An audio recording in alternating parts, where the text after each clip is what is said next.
All right, what's up you guys, and welcome back to the channel. Today I wanted to just take you on a little behind the scenes journey of a short documentary film that I just worked on called Kill the Flesh, that I shot with the Pyxis 6K, and just share my thoughts on using that camera in a professional environment and just how it performed and just how I went about everything on this day.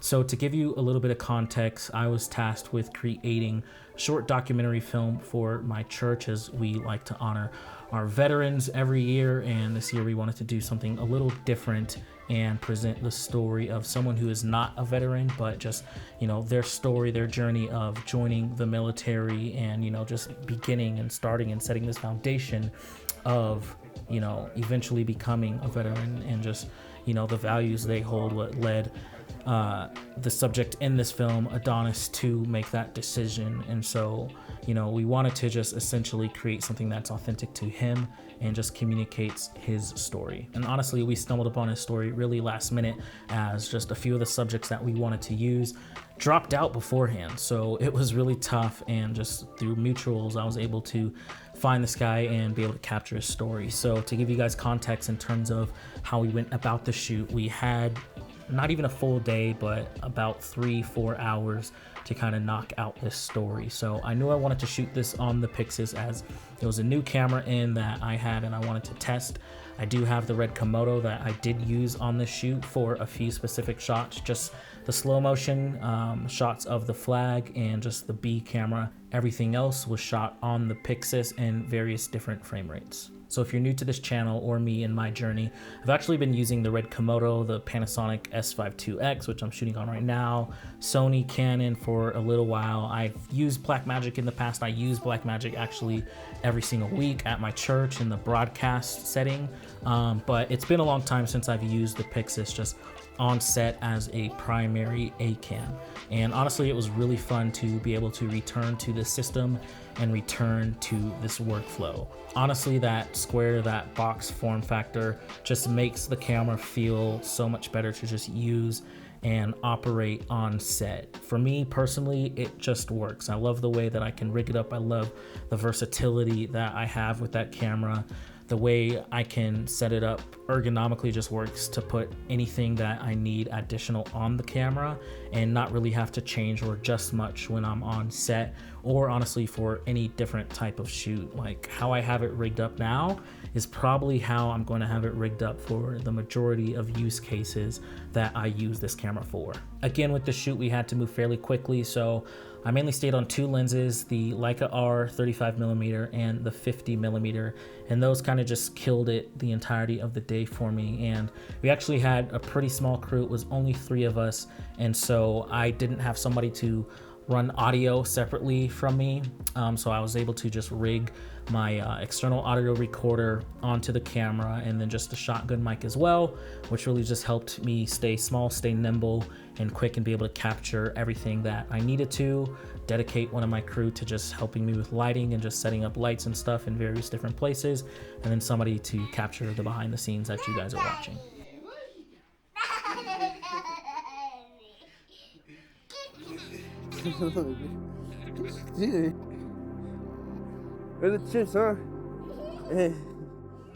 Walking into this environment, you know, I didn't know too much about just the lighting and what things look like, but I did have our subject Adonis just send me a picture beforehand of just a living room area somewhere that we could shoot that had a lot of natural light in it. And so we kind of just picked a spot real quick there and honestly just set up everything and shot however we could. We used a little bit of negative fill on just the camera right side, the shadow side, and then we had an Amaran like 300 or something just as our key light, and then just used a little bit of diffusion from the sun coming outside to light this subject. So with a lot of the B-roll scenes, that's where this camera, or I guess the Blackmagic system, really proved its worth. Again, we stayed pretty nimble so that we can move quick.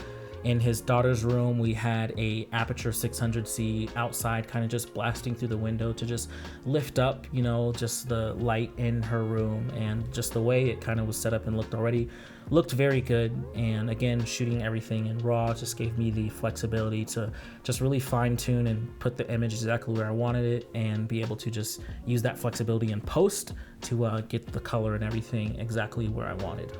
Of course, we all know the image out of Blackmagic cameras is really great, and this camera just doesn't disappoint at all. Again, I already know that the 6K full frame and all that's the same exact sensor, but I didn't have any experience with that specific sensor. So being able to just get behind the sensor and shoot everything at ISO 400 was just amazing. And just the dynamic range you get, the latitude you get, and just honestly, the shadow, midtones, highlights out of that camera looks really, really good. So when it came to post and color grading this image and matching it to the red Komodo, that workflow was actually very easy. It was just small contrast adjustments, and then just making sure my skin tones are kind of placed where I want them. What's the plans for today?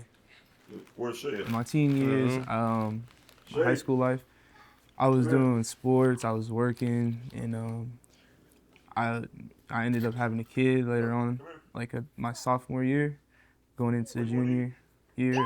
Go get some potatoes. You want potatoes? Yeah. All right, get some potatoes. Yeah, tell your dad to make it here. Get your dad. Make it, Dad. All right. So let's talk about a few issues that I did have with the Pyxis. So when it comes to the ergonomics of the camera, I do wish there was a second record button on the camera somewhere on the front, or just, I guess, the right side of the camera, so that I don't have to, you know, kind of reach around or move my focus hand to trigger recording. I do wish there was some type of Bluetooth handle. There probably is out there. The one I was using from Condor Blue doesn't have that Bluetooth trigger, so wasn't able to do that. But if we can be able to utilize, I guess, the USB-C port to trigger recording, that would be really amazing. In terms of monitoring, I had my Hollyland Pyro 7 on top of the camera, which works great. And, you know, the side monitor is what it is. It's perfect for, you know, operation. It's perfect for sitting on the side of the camera during an interview and being able to glance at it and just make sure everything is well and good. So I really am anticipating and do want that Pyxis monitor that's soon to release. Blackmagic, hook me up, please. I think that's just gonna add a little bit more modularity and flexibility to the camera. The side monitor is great, and I actually really do love it, especially when you're recording interviews, because it gives you, you know, option to sit on the side of the camera and just glance over and see what you're doing, while whoever the camera operator is can just look at your external monitor, of which I was using the Hollyland Pyro S series. But the Pyxis monitor will give me just a little bit more modularity and flexibility, especially when I'm doing a run and gun situation and I don't want to reach onto the side of the camera to hit the one record button. Being able to have an additional record button up on the monitor would be really, really nice. Another issue that I had was with the second BNC port, the timecode Genlock port. For some reason, it wasn't working for me on the date of the set, but luckily I found out that it was just a bad cable that I was using to try and sync timecode. I like to record timecode across all my devices, audio and video, because it's just easier to sync things in post. But thankfully, because the Pyxis has multiple ways of jamming timecode into the camera, it was a non-issue for me at all. So honestly, like, that's such a perfect and beautiful move on Blackmagic. Honestly, I need every single camera to have that. I recently had an issue with my Komodo where the timecode broke. It was a $1,200 fix, which was absolutely ridiculous. And there was no other way for me to jam timecode into the camera and be able to remove the timecode device. It's a whole story, really annoying, don't want to get into it. But being able to use either the 3.5mm in or the XLR in to get timecode into the camera, it's really, really amazing. So I think that's all I have to share with you guys with using the Pyxis on set. It's no surprise, it's a really great camera. If you guys have any questions, just drop them down below. And if you're curious for more content from me, I have another project that I plan on shooting on the Pyxis in the next month here, and you guys should definitely subscribe and hit that bell button to be notified for when that drops. Outside of that, thank you guys for watching this video. Check out these two videos if you haven't. Catch you later.